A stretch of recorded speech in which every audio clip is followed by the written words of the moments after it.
ഡൽഹി, ഒഡീഷയിൽ, ഉത്തർപ്രദേശിലെത്തി നോർത്തിലല്ലേ നമ്മളിവിടെ ഇങ്ങനെയൊന്നും ഉണ്ടാകത്തൊന്നുമില്ല. കേരളത്തിൽ ഇങ്ങനെയൊന്നും ഉണ്ടാവില്ല. അവിടെ വരെയൊന്നും പോകണ്ട.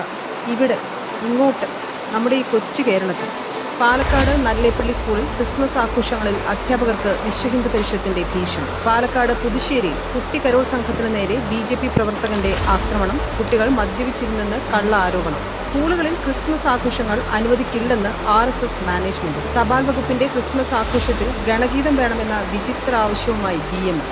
ഡൽഹിയിൽ സാന്താക്ലോസിന്റെ തൊപ്പി അണിഞ്ഞെത്തിയ സ്ത്രീകളെ ഇത്തരം ആഘോഷങ്ങൾ വീട്ടിലിരുന്ന് മതിയെന്ന് പറഞ്ഞാണ് ബജ്രംഗ് ദൾ പ്രവർത്തകർ ഭീഷണിപ്പെടുത്തിയത്. ഒഡീഷയിൽ ക്രിസ്മസ് തൊപ്പികളും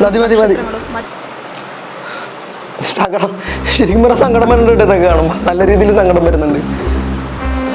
പണ്ടൊക്കെ ഇപ്പോഴത്തെ ഒരു ചിത്രം എന്ന് വെച്ചാൽ ഒരു മുസ്ലിം സഹോദരൻ ഹിന്ദു സഹോദരൻ ശരിക്കും പറഞ്ഞ താഴെയുടെ ഒരു മിഠായി എടുത്തു കൊടുത്തത് വാർത്താ പ്രാധാന്യം.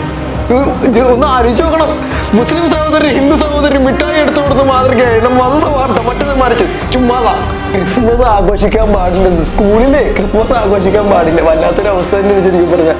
നമ്മളെല്ലാവരും വിചാരിക്കുന്ന ഒരു കമ്മ്യൂണിറ്റിയുടെ ബേസിൽ മാത്രം ഫോക്കസ് ചെയ്യുന്നതായിരിക്കുന്നു. മുസ്ലിംസിനെയും ക്രിസ്ത്യൻസിനെയും മാത്രം ഫോക്കസ് ചെയ്ത് ഇവരെ തകർക്കാൻ നോക്കുന്നുണ്ട്. പക്ഷെ അങ്ങനെയല്ല. ഇതിപ്പോൾ അതൊക്കെ ഇത് നമ്മൾ ആ പണ്ടത്തെ ഒരു കാലഘട്ടമില്ലേ, നമ്മുടെ ഉന്നത കുലജാതന്മാരുടെ മുമ്പിൽ അടിയന്മാർ കുനിഞ്ഞു നിൽക്കുന്ന ആ ഒരു സാഹചര്യമില്ലേ. പണ്ട് മറ്റേ ഉടുപ്പിടാത മറ്റേ മുലക്കരം ചുമത്തുന്ന കാലം, അതുപോലെ തന്നെ നമ്മൾ എന്ത് ചെയ്താലും അപ്പിയിട്ട് അവരെ പൈസ കൊടുക്കുന്ന ആ ഒരു കരം അടക്കേണ്ട ആ ഒരു കാലം വിദൂരമല്ല. ശരിക്കും പറഞ്ഞാൽ വിദൂരമല്ല. ഇതിന് എന്തെങ്കിലുമൊക്കെ ചെയ്യാൻ പറ്റുന്നുണ്ടെങ്കിൽ നമുക്ക് ചെയ്യാൻ പറ്റുന്നത്. നമ്മൾ ചെറുപ്പക്കാർക്ക് മാത്രമേ ഇതിൽ എന്തെങ്കിലുമൊക്കെ ചെയ്യാൻ പറ്റുള്ളൂ. ഞാൻ കൂടെ ഉണ്ട്, നിങ്ങൾ കൂടെ ഉണ്ടെന്നുണ്ടെങ്കിൽ ജസ്റ്റ് എന്താണ് നമുക്ക് ചെയ്യാൻ പറ്റുന്നതെന്ന് പറഞ്ഞാൽ ജസ്റ്റ് ഒരു കമന്റ് ബോക്സിൽ പറയാം. എന്താണ് നമ്മളെ കൊണ്ട് എന്താണ് അത് ചെയ്യാൻ പറ്റുന്നത്. കാരണം നമുക്ക് ഇതൊക്കെ ചെയ്യാൻ പറ്റുള്ളൂ കേട്ടോ. നമുക്ക് മാത്രമേ ചെയ്യാൻ പറ്റുള്ളൂ. വേറെ